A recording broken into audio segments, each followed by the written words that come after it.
జిల్లాలో 84% ఫోన్లు రికవరీతో రాష్ట్రంలో మొదటి స్థానం. గత కొన్ని రోజుల నుండి పడిపోయిన, దొంగలించబడిన 78 ఫోన్లను రికవరీ చేసి సంబంధిత బాధితులకు అప్పగింత.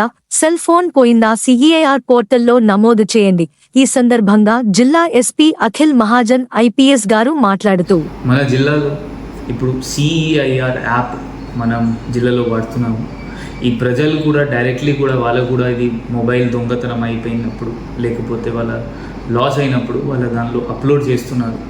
ఇప్పటివరకు ఈరోజు వరకు 1200 దాదాపు దానిలో అప్లోడ్ చేయడం జరిగింది. దానిలో 1020 మనం రికవరీ చేసాము. ఆల్మోస్ట్ 84% మొత్తం స్టేట్లో మన జిల్లాలో మనం మ్యాక్సిమం రికవరీ చేయించాము. ఆ 1000 కూడా కమిషనరేట్స్ కాకుండా జిల్లాలో రాజన్న సిరిసిల్ల ఫస్ట్. సో అందరితో అదే మనవి, ఇప్పుడు వీళ్ళతో అందరు జనాలతో మాట్లాడినప్పుడు వాళ్ళ కౌంటర్ పైన బైక్ పైన పెట్టినప్పుడు దొంగతనం అయింది, లేకపోతే వాళ్ళ షాప్లో ఉన్నప్పుడు దొంగతనం అయింది. సో ఇది మనం జాగరూకంగా ఉండొచ్చు. కొంచెం జాగరూకత ఉంటే ఇట్లైన సంఘటన జరగదు. సో అందరు కొంచెం జాగరూకంగా ఉండాలి. మీ ఫోన్ దొంగతనం లేకపోతే లాస్ అయినప్పుడు తొందరగా పోలీస్ కంప్లైంట్ ఇవ్వాలి, లేకపోతే డైరెక్ట్లీ సిఈఐఆర్ యాప్ ఓపెన్ చేసి దానిలో మొత్తం డీటెయిల్స్ ఎంటర్ చేస్తే మనం దానికి ఈజీగా ట్రేస్ చేయొచ్చు.